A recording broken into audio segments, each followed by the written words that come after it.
Yo, yo, yo, yo, yo, what is going on, CoD Familia? It is your boy BN, aka Mr. Kingdom Builder, and today, I'm pretty excited. We got the new update, which we're going to be giving you a full patch notes review of for 1.0.17, titled Roots of War.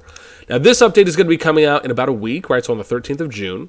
As we start, if we get to number 1, Roots of War, we have, and we're just going to kind of paraphrase this and get to the good stuff, which is, you have your alliance will take the side of either Queen Lucia or High Lord Yayan to relive the climax of Yayan's rebellion, the moment of Elfkind's greatest struggle. Fight for control of the Lifestone in a huge 30 versus 30 team battle. Now, this is pretty dope because it basically is telling us that, hey, we're going to get some type of Ark of Osiris, some type of AVA type event, and that I think is cool. I'm going to have, if I remember, I'll have something to say towards the end. But I do like that this is something that's being added, especially with the emphasis that we have with Call of Dragons being more open field, PvP oriented. I think this is something that is really going to be more prominent than, in my opinion, versus other Kingdom Builders. Experience a map with diverse terrain that shapes your team strategy.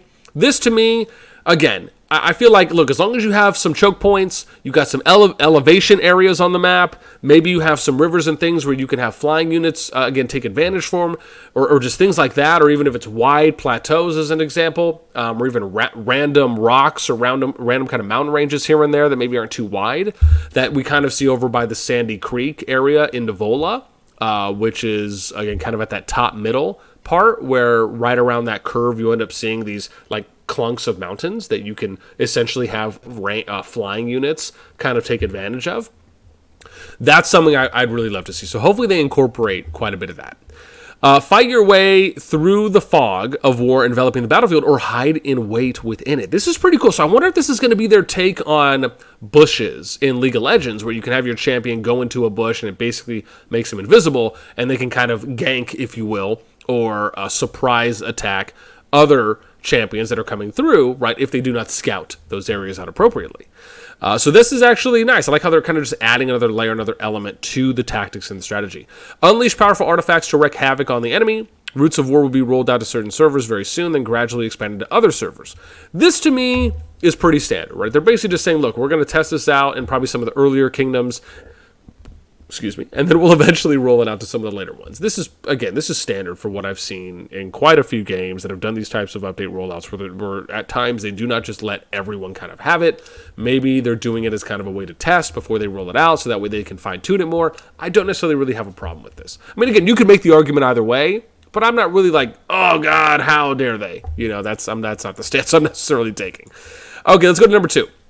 An even richer combat experience. The new legendary artifact here is Gold Crest, Marksman PvP Control. Nice. Always happy to get another control type artifact. Is now available from the Artifact Compendium in Forge of Light and Riches of the Forest Events. So this is nice because at least to me it feels like you can still, as a free-to-play, get this right from Forge of Light, and hopefully there'll be some options in that new event. All right, then we have, or I should say in that event as it comes, Improved Battle Display. Numerical damage values will clearly indicate when your legion has taken crit damage. This, to me, is nice because for the amount of PvP wars that I watch and I cover, and again, maybe I'm blind, but I just haven't noticed a specific crit indicator, unless it's maybe just a larger number, as an example. But if they're going to make it like orange, as an example, like I'd love for the crit thing to be orange, right? If it's going to be a different color, that would be dope because it'd be easier to discern that and commentate on that as we watch. Improved scout reports. Scout reports will indicate unit types for scouted enemy legions, so they're just kind of doubling down or investing a little bit more quality of life on the reports. Can't be mad at that. Always happy. Fixed an issue where damage values would not be displayed in reports for the artifacts, Spring Blades, and Infernal Flame. So, again, this is a nice kind of fix, if you will. Can't be mad at that one either. Improved hero promotion. You can now save metal combinations and use your saved metal combination the next time you promote a hero. So, essentially, if you want to use 3 of the max metals and maybe 3 of the smallest metals, and you just want to use those. I mean, again, this is quality of life, if anything. I don't know how impactful or how big this really is for a lot of people, because for me, I just click on the stuff manually anyways. So I don't know if I'll necessarily use this, but maybe we'll see how it works once it gets rolled out. That's just my view on it. Let me know what you think. Then we get adjusted the duration of the attack buff for Thea's skill Lex Lucis. The attack buff will last until Thea's Legion loses their shield. I want to show this off real quick. So let's go to Thea. Lex Lucis is the 4th skill. Now, this is a passive. When Thea's Legion gains a shield, their attack is increased by 4% up to 10%, and then up to a maximum of 12% or 30%. So, essentially, when you gain a shield, this will keep, as you gain a shield, right, this will get to that point where it'll max out. And you get this essentially forever, right? Because it is a passive skill. So what they're saying is that now, once the shield dies off from the active that you get, which I believe lasts 5 seconds, then they're saying that, okay, well, now it's going to go away, right? So, again, that pretty much you can make the argument, because it says the attack buff will last until Thea's Legion loses their shield. You can make the argument that that is a pretty significant debuff or nerf, because you're going from having it all the time to now only having it for 5 seconds, right? So now, again, I would have to imagine that the data on their end were indicating that maybe Thea was being used a lot, and then what were the numbers? And see, that's the thing for me, is when they make these types of changes, I really wish they gave some details. Like, as an example, just say something, doesn't have to be the most detailed thing ever, but you could say data from the past few months was indicating that Thea was getting used at a very high volume, and we were seeing maybe unfavorable reports, or reports that were making her seem that she was OP when being used, as an example, and then maybe you give out some percentages. You don't have to go into and write a dissertation on explaining, but some type of explanation needs to be provided. That is something that should be done as a professional courtesy to the community and to the player base. So hopefully those things will be added in future updates, because that's something I would love to see. This point, to me, is just a little bit of a letdown. Fixed an issue where using Visage of the Sanctus would fail to activate Thea's skill, Lex Lucis, after gaining a shield. Visage issue where using Visage of the Sanctus would fail to activate skills. Okay. Was that the first one? Let's double check this, because now I'm having a moment. Visage of the Sanctus. Oh, hang on. This is not it, huh? 10 Book says it's an artifact, because I'm not seeing Visage of the Sanctus. So let's see here. No? Am I cray-cray? So, someone's going to point this out to me, and they're going to be like, boss, it was right in front of you the whole time, bro. Part of me feels like it could be. Let's see. I'll have to go down here. I'm just like clicking on everything because I'm not sure. Visage of the Sanctus. There we go. It was an artifact, so you're right. Consecutively grants 3 boon shields to a selected friendly legion. Okay, so essentially this is a way to proc the Lex Lucis skill. Okay, cool. I like that. So let's go back. And it says fixed errand. Wait, sorry, where were we? Fixed the issue where using visit would fail to activate. Okay, so now it will activate. So now you kind of have this way to proc it. Okay, that's cool. I like that. Fixed errors in the descriptions for Staff of the Prophet and Heart of Kamasi. Okay, what were those errors? Again, details. Very important. I'm not a mind reader. Like, I would love to know as much as I would hope the next person. Again, this is where you don't have to go into a lot of detail, but at least give us something. Okay. Number 3, we have a smoother route to prosperity. Alliance improvements. Let's see what we got here. Alliance leaders and officers can now edit their alliance's recruitment info through the alliance management screen and share it to chat channels, allowing other players to see more about your alliance and apply to join. Interesting. So I can edit my recruitment info through the management screen, and I can share it in chat channels. So instead of you seeing new kingdoms, which is pretty predominant, right? New kingdoms where they're spamming their recruitment ads for their alliance, now you're able to do it from the screen where it'll present itself in a more formatted way. If that's the case, I love this type of quality of life change. I am very much about improving quality of life, not only for alliances, but for kingdoms as wholes, and hopefully which trickles down to players. So this to me is a W. Added alliance logs, providing information about major events, membership changes, and battles. I like this. Now, maybe we'll expand more on logs in the future, but the fact that they're adding this in, I think this is a must and a big win, so good job. When Alliance members have been offline for over 3 days, Alliance leaders and officers will receive a notice about their inactivity through the mail. Now, this is okay. However, what I really believe they should do is just allow for leaders and officers to be able to view the last time someone logged in, right? Just simply put, if you're online, maybe it shows green, but if it's not green, then it shows like the moment you go offline. So it'll do minutes up to 60, and then it'll do hours up to a day. Or you could say like a day, and then once it gets to a day, it'll do like a day 1 hour, a day 2 hours, and then maybe it'll do that up to 3 days, and then after that, it'll just go 3 days, 4 days, 5, something like that. But I really wish that would be added in, if it's not already going to be, or if it's not already planned to be added in the future. I think being able to see those types of specific pieces of data is very important instead of waiting to get a report once they've been inactive for 3 days. Because you can use some of this data as an example. Let's say that you are planning, let's say you're going to war, or you're in war in a merge kingdom, and you have some people that have been offline for a whole day or 2 days, they didn't update, they didn't inform anyone, and you have players that you can get in to that alliance that can help in fighting, and then when those people come back on, you just get them back into the alliance. That's one example. Or let's say that you're trying to plan a raid out, and you're trying to get as many people in. Maybe you don't have enough people online that can fight, but you have people that can join the alliance, and maybe you need to remove some people temporarily to get those people in. Having those types of data, just in those two brief examples, can help out a lot.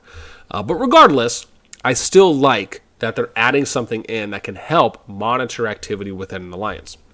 Number 2, added a reset feature for policies during the season. You can reset your policies and refund all spent prestige. This feature has a 30-day cooldown. Oh, interesting. So if this is a free way to reset policies, which it seems like, this to me is a big win. Good job on the devs for this one. Again, to me, this doesn't just extend to prestige. I also feel the same way about talents, right? This is something you've heard me say often. I do not believe that you should have to pay for talents, right? Having to pay, for talent resets, let me be specific, right? You should be able to have up to 3 talent branches that you can do, and you can switch between those talent branches on each hero. And then this allows for, if let's say the hero comes back from war, you click on the hero, you click on swapping their talent branch, or you can do it in that preview screen as you're loading up your legions to send out, and then you can name the talents. So you can quickly switch between them if you need a different loadout or a different talent loadout. So to me, again, if they want to apply something like a cooldown feature or just doing it for free, where you don't need to buy reset talent pages. I'm very much of the belief that talent resets need to be free to reset, and it needs to either be something like a cooldown, but a shorter cooldown, maybe not 30 days, maybe like a week or something, if you will. But you need to have 3 options, and you need to be able to switch between them. Now, the switching between them should be free, right? Once you have them set, that should be free. But if you need to do like a hard reset to switch up one of your 3 branches, I could understand if they want to put a cooldown there. But to be able to freely move between 3 different subsets of a talent tree, that should be free. You should not have to pay for that. In addition, and this is the last thing I'm going to say on this, it would be great if they implemented something where you can pre-plan out your talents that you could pre-select before your hero starts leveling up. So you can pre-select your talents, and then as the hero levels up, it'll automatically take that preset talent when it hits the new level. That would be dope as well. Okay, continuing down. But again, I like this update for the policies. This is a win for me, or a win, I should say, for the community. Okay, changed seasonal custom tokens. If a hero is a Generation 1 hero, or Season 1, I guess, but maybe they're just saying Generation 1 now, you may exchange G1 or higher custom tokens for that hero's token. Current available G1 heroes is Nika Garwood, Emrys, Madeline Nico, Bakshi, Thea, Kanara, Valn.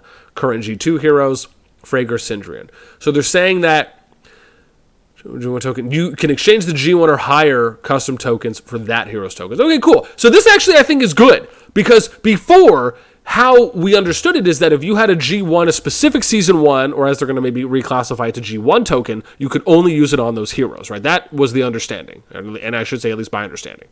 So the fact that they're making this change indicates them recognizing this feedback from the community, and now they're going to allow for you to use it on any. Now, it doesn't mean that you can use a G2 token on a G1, right? I don't think that's what they're saying. It says you may exchange G1 or higher custom tokens for that hero's token.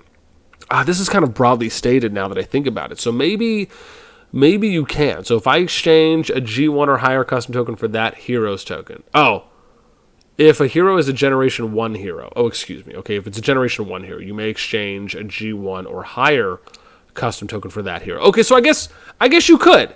Then, so you could exchange a G2 hero token for a G1 hero, right? If you need to go back. Okay, so yeah, I guess that is a lot better than I thought. Number 4, beginning with Season 1 Plus, Stars Reignited, you will not be able to attack other players for 48 hours after the season begins. This includes PvP, attacking cities, attacking resource points, and destroying buildings. This is to ensure players are able to develop during the early game. So this is interesting. This was something that some of us were having a discussion about on the Discord, and it is interesting to me, and I'm going to keep this brief, but what I will say is the idea behind this change, from what I'm understanding, and from how we're reading it, is that there was just, because you don't have starting, like it is multifaceted, because you don't have dedicated starting regions for the kingdoms. That's probably the biggest impact. And if you think about it, if you had designated starting regions for your kingdoms, there would be less chaos. Like, you have to really think about this from, and again, I'm going to say this in the shortest condensed way possible.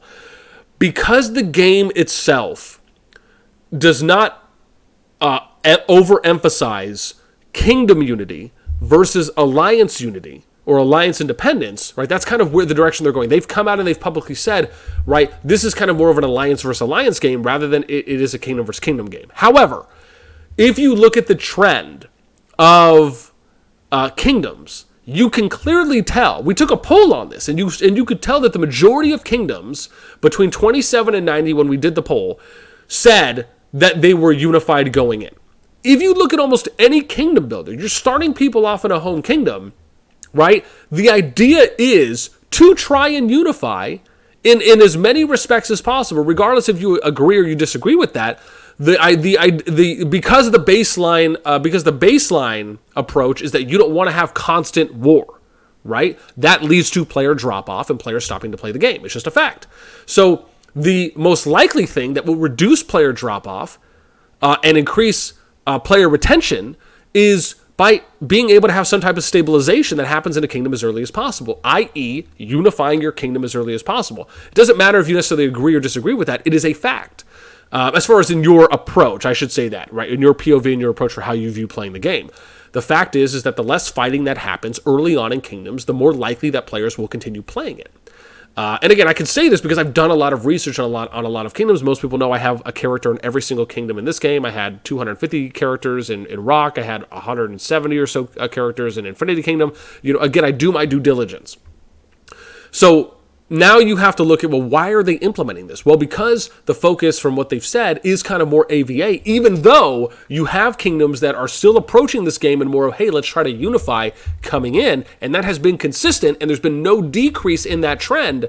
You have, now you get into Season 1 Plus where alliances each have to choose, or players each have to choose which starting region they're going to go to. That can lead to, it has a high percentage chance of leading, doesn't mean it always will, but the high percentage chance of leading to chaos and a lot of fighting and early wars in starting Zone 1 regions is kind of taking the Infinity Kingdom approach, where in their KVKs, the only difference is you would be assigned a starting region, but then they had the level 1 adjacent passes that would open up first. And so essentially what was happening is that KVKs were being decided by Zone 1. Like, you could have the strongest kingdom go through and wreck everyone, and then no one's playing in Zone 2 and Zone 3. right? Again, just not a great design if you're thinking about how to keep player activity as high as possible, sustainability for as long as possible, and how can you increase player engagement. So when you think about this to me, again, I can see where they're coming from, but the approach to me is that it's a Band-Aid. It's not a long-term solution. This is kind of a quick fix, if you will. Now, is this okay to do for the time being? And then maybe they can implement something that will be more of an actual long-term solution? 100%. No problem with that. But it is something just to recognize for why this type of change or why this is being implemented. It's much deeper than you may think. So anyways, yes, did my passion bubble explode a little bit there? It did. But it did require a little bit of an explanation because it's not as simple as, well, there's just too much fighting going on in starting Zone 1 regions. No, there's reasons why it is leading up to this that you can see if you follow the cookie crumbs. Okay, now let's get to number 4. More enjoyable events. Added a new event calendar. Calendar will bring you the latest details on everything that's going on across Damaris every week. I'm actually a fan of this. This is something they alluded to, I think, back in the dev column that they did was number 2 a few months back, that they kind of said, hey, we're going to try and work on something like this and implement it. Love the fact this is going to happen. We'll have to see how it looks. Added new Celestial Battlegrounds event. Enter the Celestial Battlegrounds to test your might. Interesting. I wonder if this is going to be something in Infinity Kingdom. It was like the PvE experience. I'm forgetting what it was called, but basically you went in and you like moved your unit on these pixel squares or on these hex tiles, and you would move to one tile, and then you either have to fight a battle or you could choose a chest or something, and you could like choose where you wanted to. So it was really a fun PvE experience, and you actually got some nice rewards from it. So I wonder if this is going to be something like that or different. But listen, I'm not mad at more events, and I like the fact that they're not overloading us with a bunch of events, right? I like how we're getting one event an update, if not 2 max. I just like that there's a steady pace with that. Okay, number 5, a more accessible map. In Season 1 Plus Stars Reignited, you can now see the locations and levels of all villages by selecting the Alliance tab on the left-hand side of the world map. Okay. I mean, I guess okay, so I guess they're adding it to that left side where it says Explore. And if that's the case, I'm actually down with this. I think this is a good change. This is more quality of life. In Season 1 Plus Stars Reignited, you can now go directly from an individual village's management menu to the Alliance territory screen, allowing you to see the status of all villages belonging to the Alliance. Quality of life, I love it. Big quality of life guy. Okay, other improvements. Added a season chat channel. After the season summary, you can use this chat to talk to players who will be in the same server as you when the new season begins. Oh my gosh, thank you, Buddha. This is what I'm talking about, man. I hope that we're going to start getting some separation. So Infinity Kingdom did this well. One of the things I really liked about the KVK approach for Infinity Kingdom, and they also do this in Rise of Kingdoms as well, is that you have essentially a season chat channel, but then you still have your individual home kingdom chat channel. That is a must for me. In addition, one of the things that I loved they did in Infinity Kingdom is they kept 2 different leaderboards. They had season or KVK leaderboards, and then they had your individual leaderboards, and you could still see it was the same thing. So you could see the season players, the home kingdom players. You could see the season alliances, home kingdom alliances, season towers, home kingdom towers, everything. That is something I hope and pray, and if anything, wish that they do add in, so that way you can start, this is the thing, you can migrate to home kingdoms, but you can't really see your home kingdoms because you don't go back to a home kingdom, at least thus far.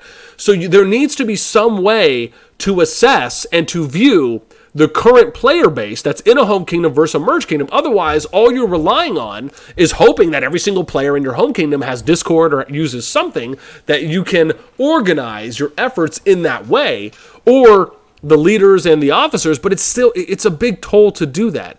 Even though you're still going to be doing some of those things regardless, it's nice to be able to see what your home kingdom stats are and the home kingdom data there. To me, that's very important. I'd be curious if anyone else feels the same way, or you don't care. Maybe you don't care that you can see the home kingdom leaderboards, or you can't have a home kingdom chat.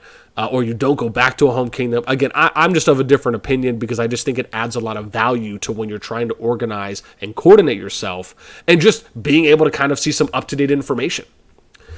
Then we get to, you can now see, but again, I love that they're adding in the season chat channel. Let me not take that away. You can now see your chances of receiving certain items from hero chests in the daily deals page of the market. Okay, a little bit of quality of life. Again, I like it. You can now directly share Call of Dragons community content to the in-game chat. Interesting. I wonder what this means. Does that mean that creators will be able to share their videos with direct links or something like that to them in chat? Does that mean that people will be able to share, like, what do they mean by that? That's interesting. I'm curious. I'm going to have to ask on that one. Because League of Legends had, not League of Legends, Infinity Kingdom had something I thought was really cool. They had this type of, and again, I'm not necessarily saying COD has to do it. I just thought it was a unique and nice approach, and different approach. They had this type of in-game kind of creator content page where if you wanted to write up like a written guide or you wanted to post a video, you could do that and people could access that from in-game, and then you could share that within your kingdom, right? And it was something that everyone in the game could essentially see. So, and it was also things for updates and other places. It basically was like an in-game developer creator hub space that gave you everything you needed without having to go on the website or go on the Discord, for things like this, announcements and other things, right? You could almost check the things here in-game.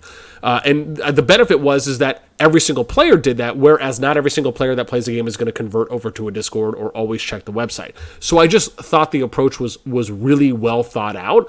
Sure, maybe the interface and things like that could have been improved a bit in other opportunities, but I did like the mindset, the idea of it. So we'll see if this ends up turning into that. Improved League of Order building visuals to better match the faction's design. Okay, nice. PC improvements, and we're almost done. Improve the display for chat channels. You can now see how many unread messages you have in each chat channel, and scroll the main tab to see more messages. Excuse me. Oh, man, that one just snuck a... Oh, my gosh, 2 in a row. Woo! There we go. Apologies, thank you. Scroll the main tab to see more messages. Now, I want to say this. I wish... And again, I'm going to say this about Infinity Kingdom because they did something I thought was really smart, or just well done, is they added something in, so like if you got pinged in World Chat, or you got pinged in your Alliance Chat, meaning that someone replied to you, used your name for the @ and then wrote their message out, the message would show up in green, and you could click on it, and it would take you to the oldest one first, to where someone said something to you, and it would make it easier for you to reply to them. And then if you clicked on it again, it would take you to the next one, right? The next newest one, right? Going from old to new. So if they add something like that in, I think that would be great, because there's times where I'll see myself get pinged in a chat, but it's just too far up, right? Or it's too far gone and I can't see it, or I just don't want to scroll all that way. It's a lot of work. So adding something like that I think would be great. But yes, I love that they're adding in kind of unread message. Maybe this is what that means, if that's what this is saying, but we'll have to see how it's actually implemented once the update goes live. Added a pre-download feature. Pre-downloading the latest game updates through the launcher will also grant you in-game rewards through the pre-download event. Can't be mad at that. More rewards. And then as always, remember, all players who provide feedback before the update goes live will receive a reward from the Merchants Guild within 5 days after the update comes online. So make sure you submit feedback and let people know what's up. That's going to do it for me. Again, there's a lot that's in here. This really felt as though it was a great quality of life update. And I think this is more of a win overall that I'm leaning towards for this update, even aside from us getting that Roots, or sorry, gosh, what are they calling it? I already forgot the name. See, short-term memory loss is real. Roots of War, if that's what it's going to be called, or something else, where you're going to have the 30 versus 30 battle. But this, to me, again, I do like, for the most part, the majority of updates that we're getting in here, because I'm just such a huge fan of quality of life. So you let me know, what are the wins? What are the things that you're iffy on? And then, again, do you agree or do you disagree with some of my takes on a few of the points that we talked about? I'd love to hear anything and everything in those comments down below. That's going to do it for me. As always, until next time, I will catch you later.